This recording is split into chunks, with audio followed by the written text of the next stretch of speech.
I'm slightly nervous today. I normally don't get nervous, but today is kind of really important to me, really special.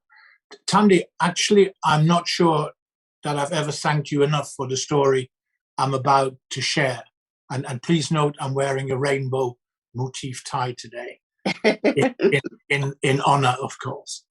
My first visit to South Africa was in October 2017. And as you drive from Matroosfontein Airport in Cape Town into Cape Town, you see in front of you, I remember it really clearly, a very tall building. And on that building are projected the images of Nelson Mandela and Archbishop Desmond Tutu, the founding fathers of the post-apartheid Republic of South Africa, the Rainbow Nation, as Desmond Tutu called it. And I remember really clearly on that warm early October morning, seeing those images made my tummy flip.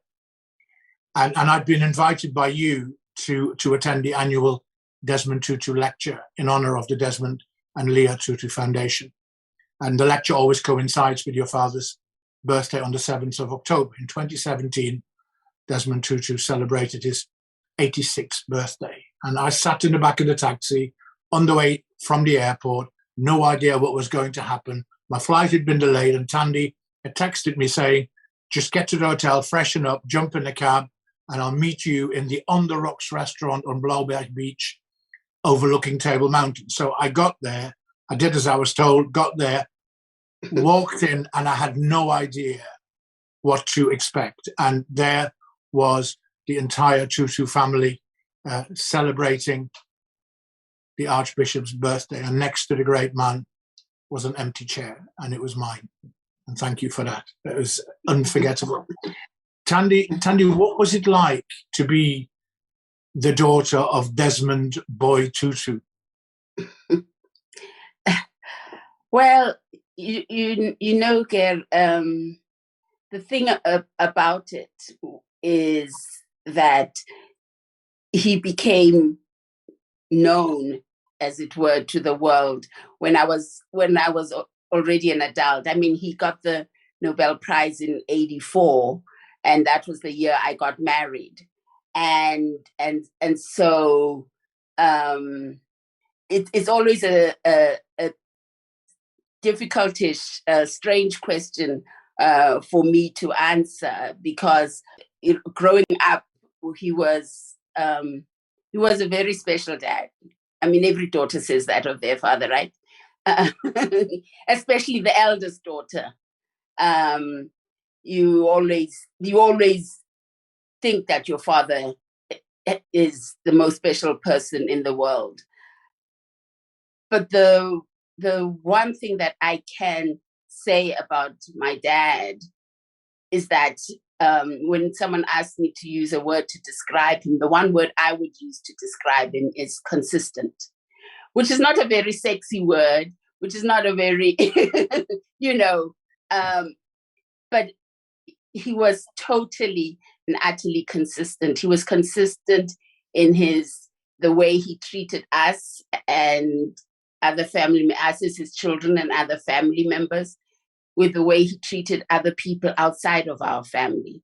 He was consistent in the values that he portrayed and tried to convey in us, and which we won't go into how successful he was with that, but he was consistent in what he said at home with what he said outside. There really was no distinction. So for me, the person whom you knew outside was the person that I knew at home. He was utterly consistent. His values were the same. Not that he was rigid in his thoughts, but his values were consistently consistent. I think that's the best way I can use to describe, him, knowing him as a child and then as an adult. He was consistent in his love for people, consistent in his love of laughter, consistent in making us laugh all the time, well, most of the time, consistent in showing love. He was he showed love, and people knew that he loved and cared for them, and we knew that he loved and cared for us without question. I love that, and because that's a very hard thing to do, that consistency thing. And I want to come to the laugh a bit later on, because I'll tell you a story about that. It's very important. So in your youth, and just for everybody really who's listening, and some maybe some of the and watching, and some of the younger viewers, apartheid is an Afrikaans word, which means apartness or the state of being apart, and it can be interpreted as segregation or separation. And in South Africa, before 1990, that meant white versus black. I mean, you could argue in 2023 that there are many different forms of apartheid still in the world, but for South Africa, that's what it was. And I'm old enough to remember the apartheid situation in South Africa, and, for example, the demonstrations that followed globally during the 1980s, including in the United Kingdom. And I remember every Saturday the demonstrations outside South Africa House, and the sanctions against certain organizations, including in those days Barclays Bank, boycotting of products like outspan oranges, and the anger against Western performers, musicians, who did turn up at Sun City in South Africa at the time, all because of their affiliation with the regime. I also remember the initial lack of support from politicians, including Margaret Thatcher, the British Prime Minister, and Ronald Reagan, the US President. It took them a while to actually land on the right side of the fence. But I also remember really vividly your father coming to prominence, but almost as untouchable as the kind of the anti-violence, anti-apartheid version of Mahatma Gandhi. It felt, from where I was sitting, it felt like that. And I remember really clearly, hence the tummy flip on that October day. I remember he became my hero. That kind of thing. I want to behave like him. Having listened to your consistency story, I want that even more, I think. What do you remember of those? Because you traveled backwards and forwards, didn't you, with your father when you were younger? Right. What do you remember of those days in South Africa as a child? And were you increasingly aware of your father's importance? Well, what I remember as a child is actually the South African government is who led him into the priesthood, and then he was going to be a thorn in their sides, because both my parents started out their professional lives as teachers. We have a history of educators in our family. My grandfather, my father's father, was a headmaster of a high school. My father's older sister was a headmistress of a primary school.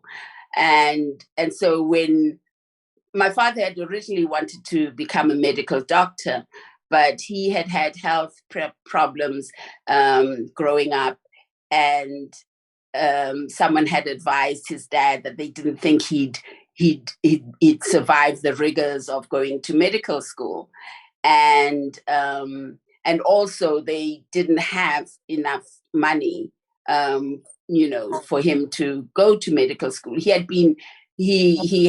actually applied for medical school and gotten a place at a medical school in South Africa, but then he didn't attend, and part of the reason was that they said there wasn't enough funds, and also his health issues.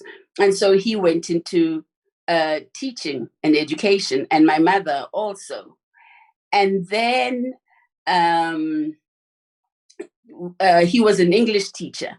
And I always say to people that I really think my dad was a true English teacher by heart, and that was probably his first love. because he would correct you at the drop of a hat or no hat dropping at all. He would even correct you sometimes on emails. I mean, who does things like that?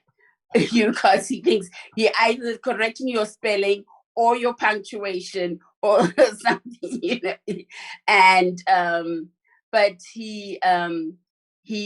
I think he truly loved teaching and imparting knowledge to young people, and so I often say to people that I think it's through him that I have had this lifelong love with reading. I mean, I read mainly novels because I like light reading. And it was because when we were young, we would be playing outside, because at that time, you weren't playing on iPads and all of those gadgets that the young people I see play on now. But you'd be playing outside with your friends, and he would call you in, and he would tell you that it's time for you to read. And it's like, oh no. And it was, and so I said, it doesn't matter. So what am I going to read? I don't have anything. He says, it doesn't matter. Take a book, take a comic, take a newspaper page. I really don't care what it is you read, but read something. And with the consistency thing, and that was, he would do that to us on a daily basis.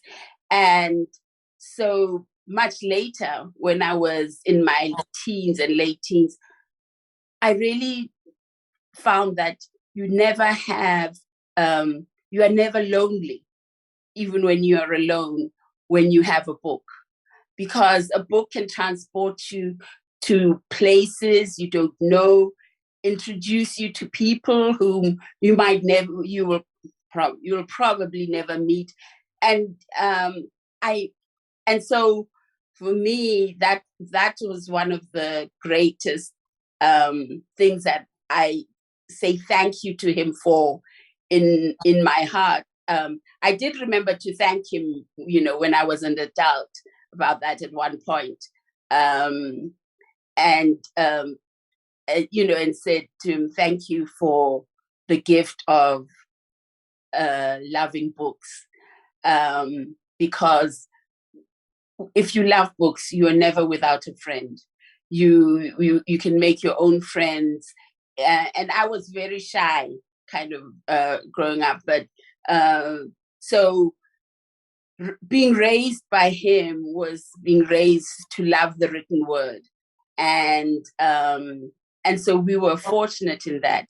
But kind of where I was also going was, that it was the apartheid government, which when they brought in Bantu education, which was, in the 60s, was a deliberate act to ensure that Black children were only educated enough so that they could understand the orders of their white masters. And that was when he and my mother left the teaching profession, left education. There weren't too many choices out there for them at that time. And so he went into the priesthood, and my mother went into nursing. She didn't stay long there because then, she got pregnant again. And but anyway, so when it came to time to go to school, fortunately for me, we had just moved to London, where he was doing a master's in theology. And that is where I started my schooling. And so when we came back from England, 4 years later, we didn't go into the South African school system. He said he was not prepared. One, he was not prepared to teach that education to Black children. And two, he was definitely not going to have his children learn under that education system. So we went to boarding school, which I hated with a passion. But we went to boarding school in Swaziland because they had been a British protectorate, and they were now, an independent country, but they still followed the British system of education. And so we were fortunate in that we never actually had to go to school under Bantu education, because we were so violently opposed to it. But once a teacher, always a teacher. Definitely once a teacher, always a teacher. I mean, his favorite times were when he was interacting with young people, when he was either, at Emory University where he taught for 2 years, or but he always said that, our world is dependent on its survival on young people. And so they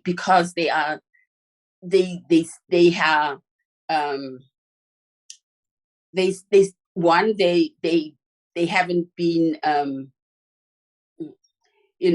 they're not world weary, and, they still have dreams.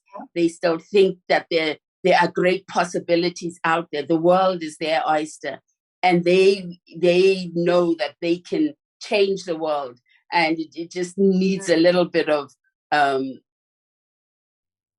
oomph and drive, and and a dream, and they can make things happen. And so he says he loves being with young people because they energize you so much. I think that's I think that's true. Then that thing, and I remember the day. I remember, it's one of those days when you remember where you were in your life. 11th of February 1990, Nelson Mandela walks out of Victor versus prison in Canada, and symbolizing the end of apartheid in South Africa. And the world was watching and didn't really know what to expect. And I think that unbelievable things were achieved in a very short period of time. Right. By doing something that is difficult to comprehend, which was to put reconciliation before revenge. And your father, or Mapilo, as Nelson Mandela called him, was asked by Nelson Mandela to lead this process. And I have no concept how difficult that must have been. And there's a photograph that I'll forever remember, that image where your father breaks down in tears as part of that process, and the pain is tangible. And then I looked at that, and I still don't understand. And Nelson and your father kind of became to me a superhero on a really practical level, like we're talking the teacher and the schools and the children earlier. Can you tell us, how did that reconciliation process and the outcomes play out in schools? How was that for children and teachers and school leaders? Well, that process is still playing out. Yeah. It's a work in progress.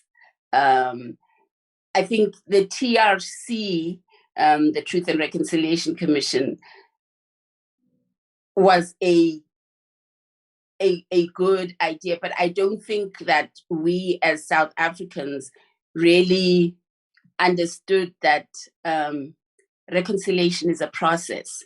It's not, okay, we have a TRC today, and then tomorrow, this is going to happen. And also, apart from it being a process, we all have to be part of that process. And the part of the problem with it is, or part of the issues are that we are all different in how fast we go in that process. And not everybody suffered the same during the apartheid years. So many people left the country, and so sometimes there's a tension between those who left the country and waited until Mandela came out and then came back, and so then the ones who stayed in the country. And, you know, sometimes the ones who stayed in the country said, well, it was worse for us because we had, you know, we were actually suffering under apartheid. And the ones who had left the country and hadn't been there said, but it was worse because we were not at home. We were in strange lands. And, you know, so reconciliation is not just reconciliation between black and white. It's also between peoples of all races, or you know, between young and old, between rich and poor, and so that it has to be taken on board fully by yourself in order to be part of the process. And I think in the school right now, in the schools which are not completely desegregated, because they, you know, you can still find schools which are mainly black schools or almost completely black schools, and ones which are completely white schools, although those are much fewer and far between. But, you know, so it's not completely desegregated. All of this takes time, and I don't know that our government really put as much effort into doing that as they could have, because apart from our schools not being desegregated, we have we don't have a great education system. It has not, for a lot of young people, the education that they receive is not the greatest education to prepare them for the world that they are going to be living in. And I think we lost an opportunity to actually start that and do that when we may have tried to do too much all at one thing. And instead of saying, okay, we will start with this generation of children who are going into school for the first year, and then and kind of do that across the board, give them, you know, the education stepping stones that they would need to move into the next year, and make that a wholly, how would I put it? You know, do it in a stepwise fashion instead of trying to change the whole system all at once and failing in the process. I think if we had taken it stepwise for each year that were coming in, that we might actually have done better in educating our young people than we are doing right now, because we really are not doing a great job. It's an interesting one. I remember, just a couple of observations. I wholeheartedly agree. I think there's also an issue, and I think it's a global issue. We have as adults have a habit of seeing or thinking about the education and schooling of children as two-dimensional. Your example of desegregation, for example, because it's not just a matter of black and white. It's also a matter of rich or poor, and it's a matter, therefore, about where you live. So the desegregation is actually complicated because children's context is multidimensional. Firstly, I think secondly, and I was part of a discussion group long before with Cyril Ramaphosa, long before he became president, and said to him, look, you know, part of the solution needs to be that you trust the school leaders, because the school leaders know the families and know the children, know their circumstances. Right. And there is an element of trust that needs to develop if you want to work. And then I do think impatience is understandable and a good thing sometimes. And I know maybe too much was trying to be done, but And your father, of course, in that whole reconciliation, put his hope in youth, didn't he? Like you said earlier, because that's where it was going to happen. Right. I think he definitely did put his hope in youth, because they had not been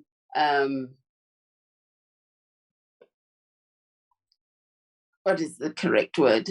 Help me out. You are the educator. Their views had not been jaundiced by life. They still had an open and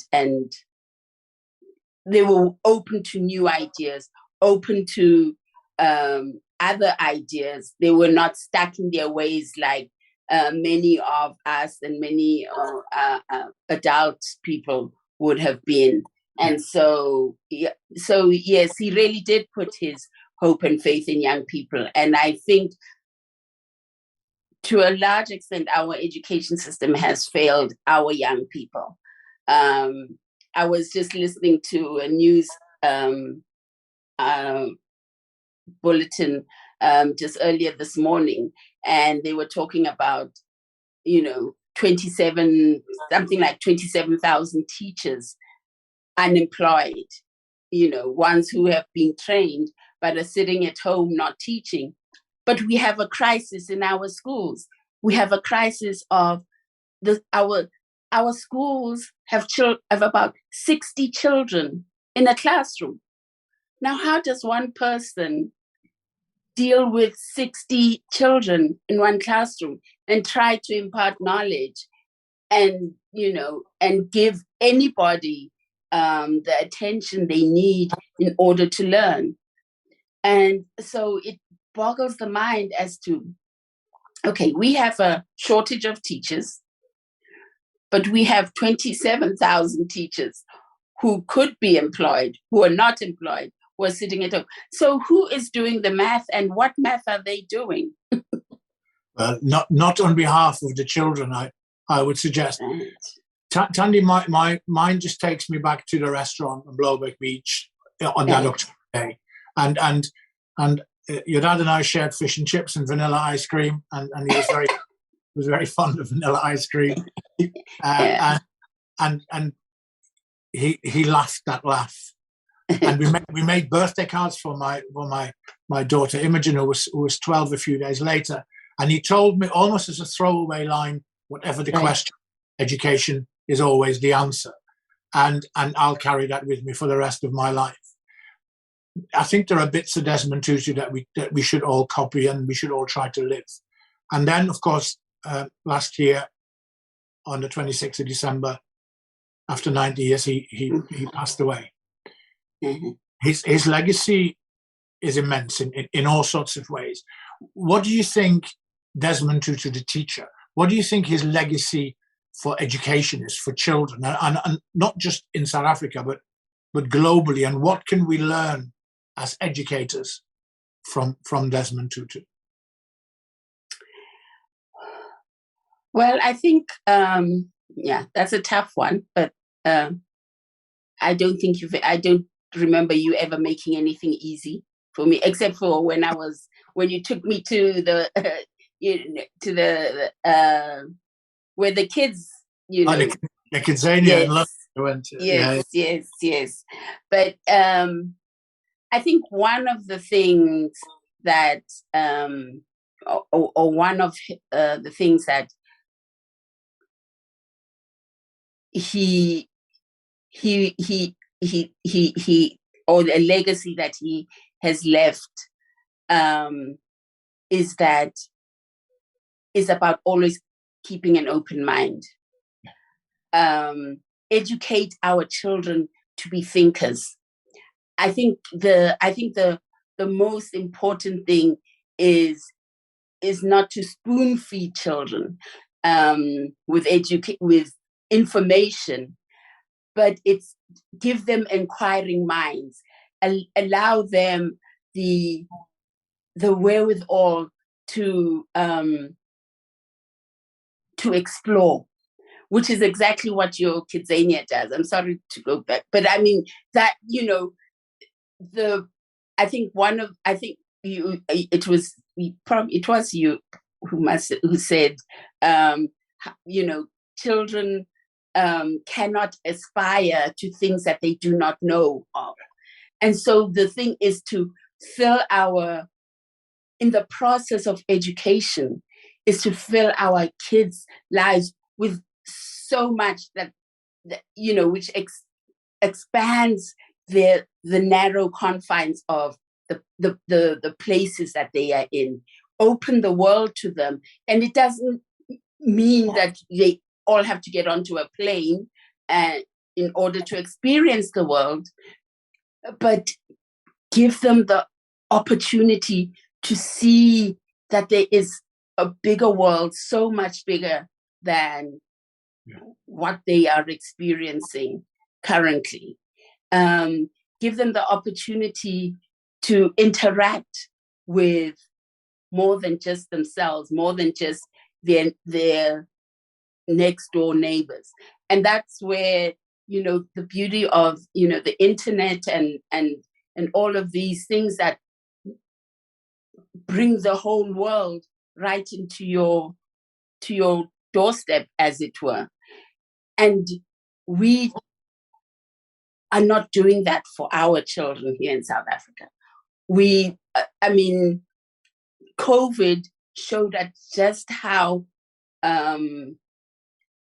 unequal our society was.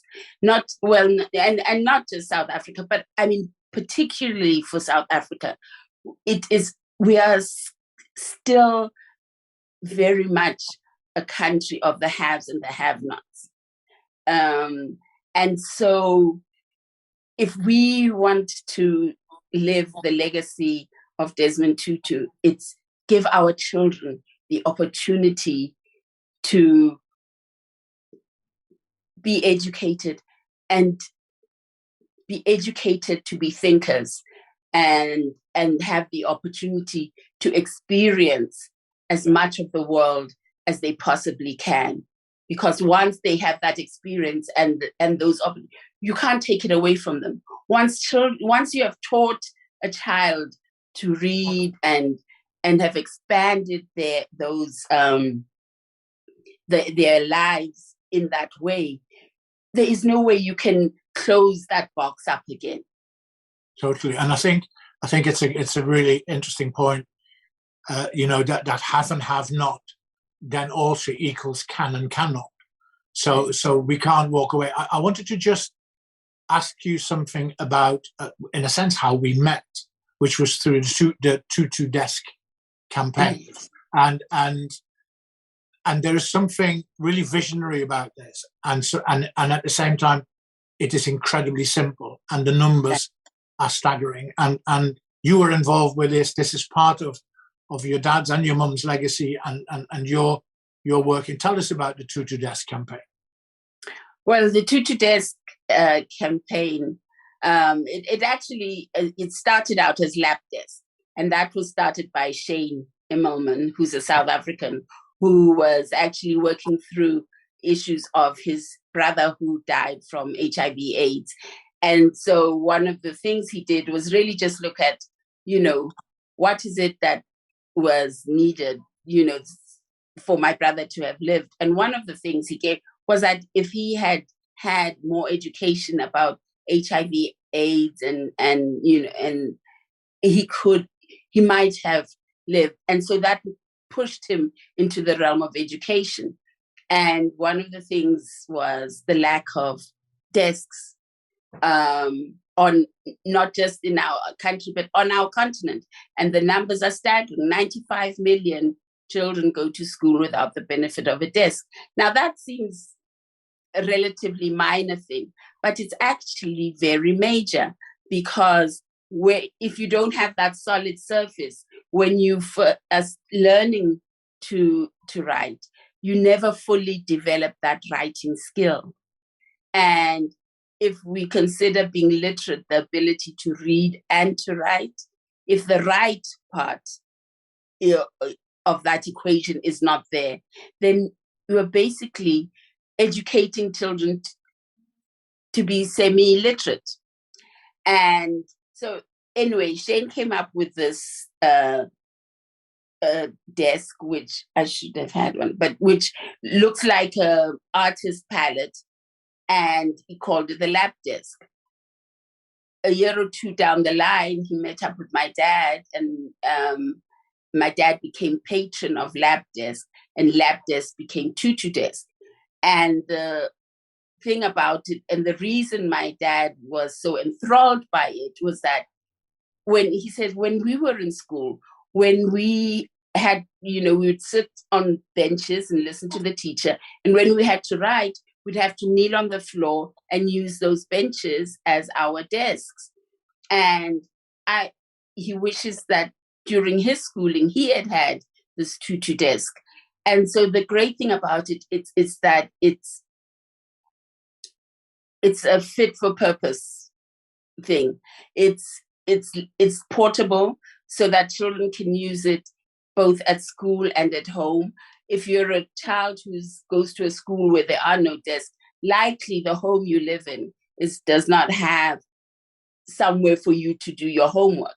And so it's a simple, I say it's an African solution, not to an African problem, but to a global problem, because globally, that 95 million figure shoots up to 500 million. And those are children who are in school.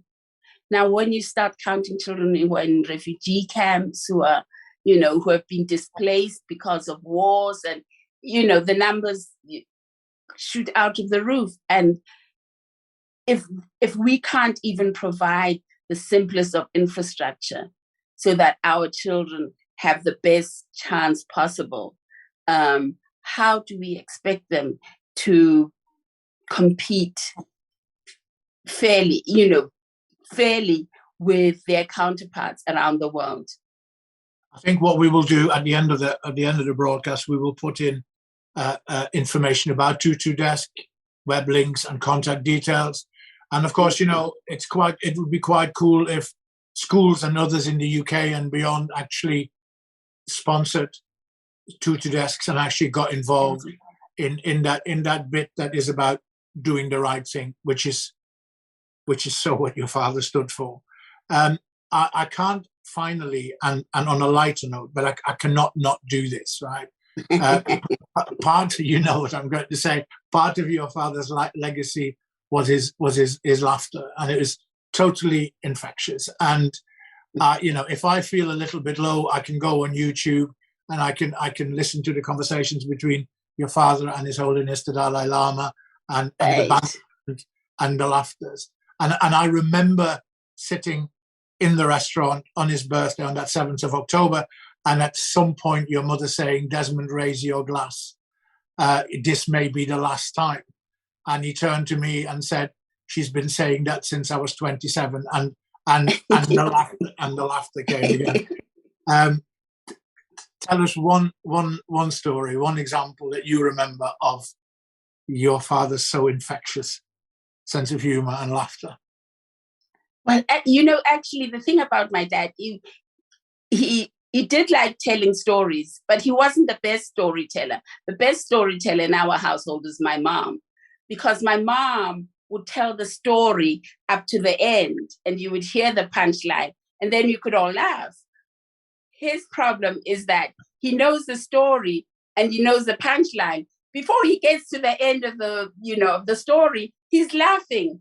And so we all laugh with him. We haven't heard the whole story of the punchline, but everybody's laughing just because of his infectious laughter.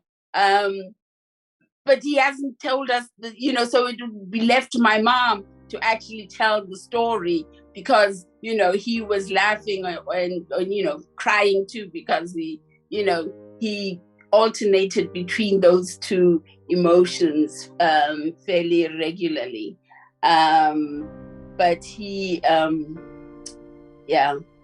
we miss him. And as we come up to the anniversary of his death, I think everybody is a little anxious, but we thank God for his life and his presence among us, and for the many, many, many people who reached out to us, whom we did not know, who felt that he had made a difference in their lives. And we are eternally grateful to people who took the time to reach out and say, thank you for sharing him with the world. He had a few tough moments. He wasn't universally loved, and he loved to be loved, but he was willing to stand out and be a lone wolf if need be, for whatever he felt was wrong. And so we against anything that he felt was unfair or unjust. And that is one of the great things about having had him. And I go back to that consistent again, that through, if there's one thing you could, my mom always says, if there's one thing you can be sure of, is that he would never shut up. When he saw something that he thought was wrong, he would speak up against it, because he said otherwise it burns in his breast if he doesn't. And so we thank people for loving him, and for we thank platforms such as this that give us the chance to talk about him again. Thank you, Thandi, for that. I think many, many people all over the world are grateful that your dad was around, and I genuinely think that the world was a better place and is a better place for him, and the fact that he was with us. As a non-believer, my view of him remains, and I said this before, I think Archbishop Desmond Tutu is too good for God, and it remains like this, in my heart. Thandi, thank you so much for today, and thank you for sharing this. And it's certainly been for me. It's taken back memories and of brilliant times, and let's catch up again. Please say hello to Auntie Leah and give my best regards. I will. Please, can we meet? Hopefully in Cape Town. Hopefully on that beach. But when you're in London next, please let me know. Thandi Tutu, thank you so much for being with us. And thank you for the time and the opportunity. And we will wait to see you in Cape Town soon. I hope so. With your whole family, not just you. Thank you. I promise they're dead keen to come. Thank you. Bye. Bye-bye.